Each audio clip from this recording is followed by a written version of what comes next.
Hello, welcome to JIBRIN Angle on Oweleke TV. My name is JIBRIN, and this is my angle. This is no longer a news; it's a story. It's a news article. I watched. I think I watched it on channel. Sometimes is it early this week or around towards the weekend or so, where I think Orji Uzor Kalu talked about 14 million naira not being enough as a senator. So I think Oweleke TV, I carry the news, says 14 million naira monthly income, not enough for senators, says Orji Uzor Kalu.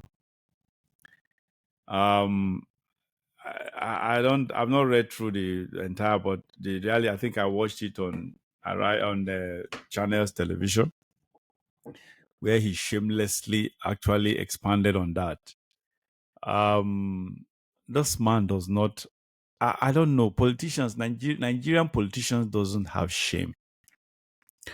It's not that they don't only they not only do, they do not only that they don't have shame, but they don't have the fear of God. They don't have conscience. They are so selfish, self-seeking, self-centered. They are everything is just about themselves. They are insensitive. They are unempathic. They don't care what happens to any other person but themselves. In God's name, 14 million naira is no chicken change. A senator goes home monthly. This is what is on record, though. People should understand that this 14 million naira he mentioned is just probably what is just on record that they go home with. I bet you senators make far, if not more than double of this 14 million naira.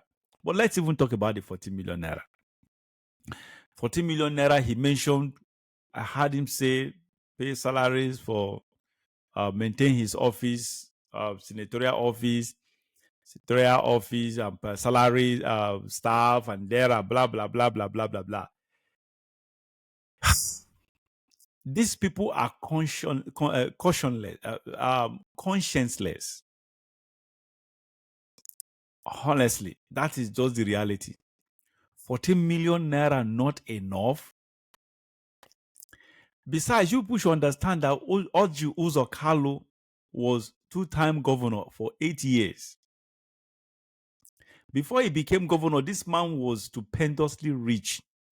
He became rich. He became a million. When million was million, he became a millionaire at the age of 24 years.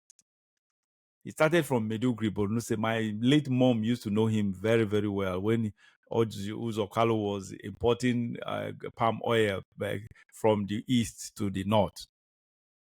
So it's not, when it comes to money making, it didn't start today. Orji Uzor Kalu has been a millionaire even from the age of, he became millionaire at the age of 24. I think I had his story, his early years story from my late mom, actually. So this man is rich. He was rich before he became governor, and after he became governor, he embezzled, he stole huge billions of naira from the government, from the Abia State Treasury. And thereafter, we know what happened. Of course, up to today, I think he was investigated by EFCC, found to be prosecuted. He was prosecuted and found guilty by the court and jailed by the court. And this is the person who became senator, an ex-convict. Is a senator of the Republic of Nigeria, Federal Republic of Nigeria, asking for more than 14 million naira monthly. He is rich, stupendously rich, yet he's asking for more. Even if he wasn't rich, 14 million naira, for God's sake, in this our dispensation of poverty in Nigeria, ravaging Nigeria. For goodness sake. So are these politicians human beings? Are they really human beings? Do they really have blood flowing in their veins? I don't get it.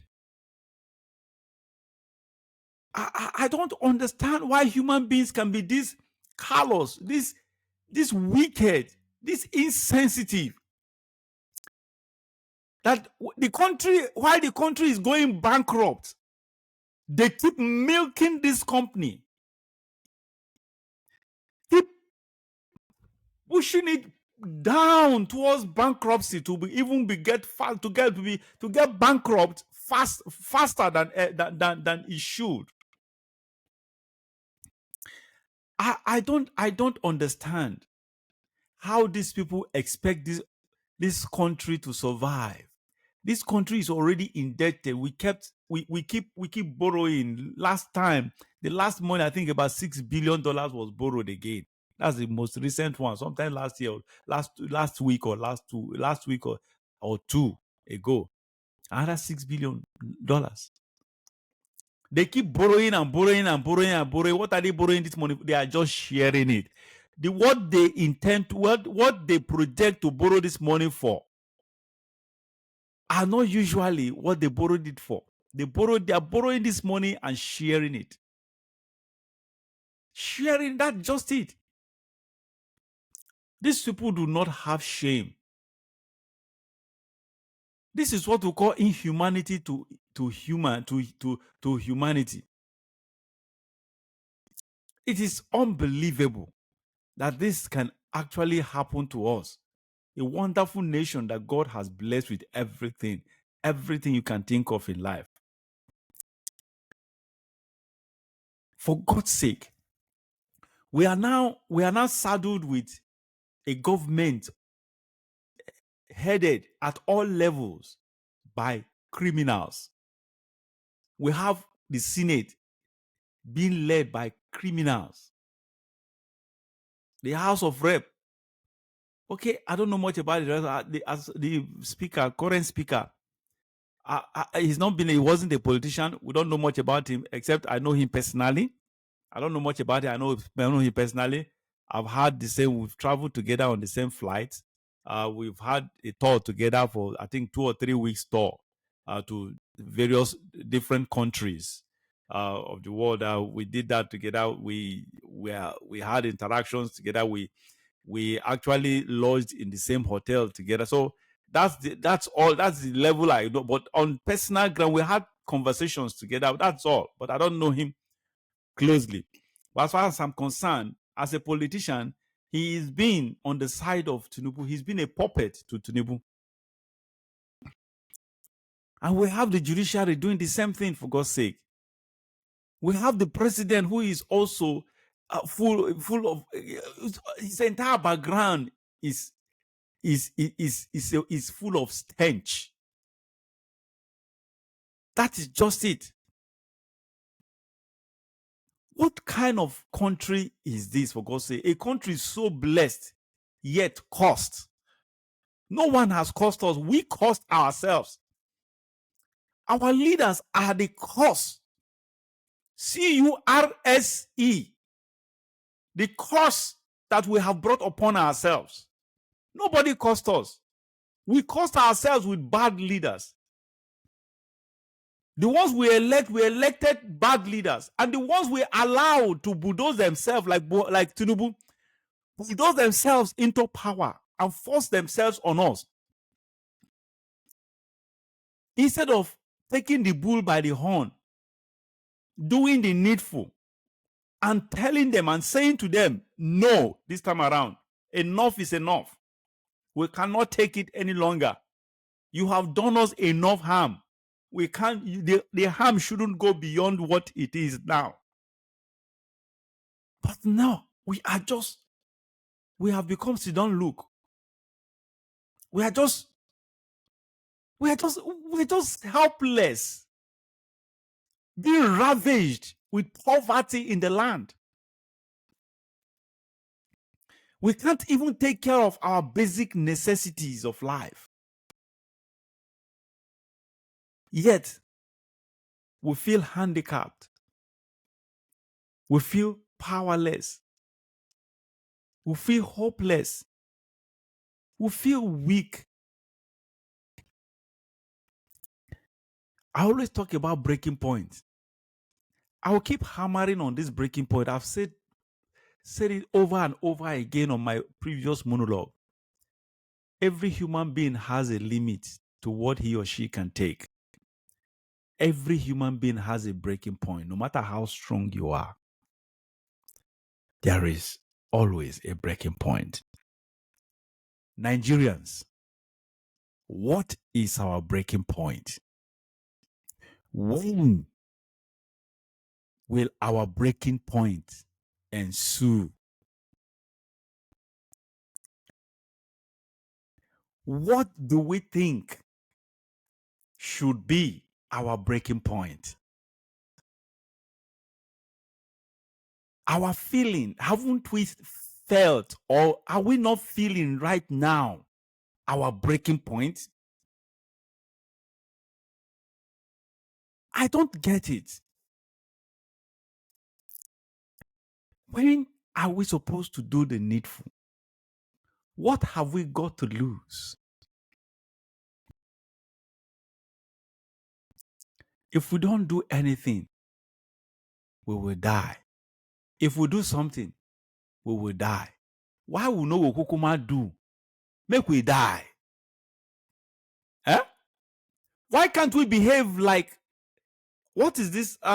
Is it during the time of Ahab, where the prophet, where there was three years of famine, that people were hungry and starving to death, that human beings started killing, parents started killing their children to survive, as food to survive. And what happened? There is this man who took the leap of faith, because he had to make a decision. He had to make a decision. He decided, he felt, look, either way, I'm going to die. If I stay here, I will die of starvation. If I go out there to the Syrians, they will kill me, they will butcher me. So, but I'd rather do something, at least try to do something, instead of just staying here and die as a coward. Die by starvation as a coward. So this man took a bold step, a courageous step. He decided to go and die while fighting as a brave man. And what happened? He didn't die after all. He didn't meet his death. He didn't even meet his enemies. By the time he got to war front, what happened? The enemies were already dead. God already slaughtered them. And there, he had surplus. And he took part of what he took, the surplus and whatever. Out of the surplus, he had his own or whatever, took it back to the Israelites, and announced to them what he saw over there. And that was how plenty came into the land. There was jubilation and enough food. Nigerians, why can't we learn from that?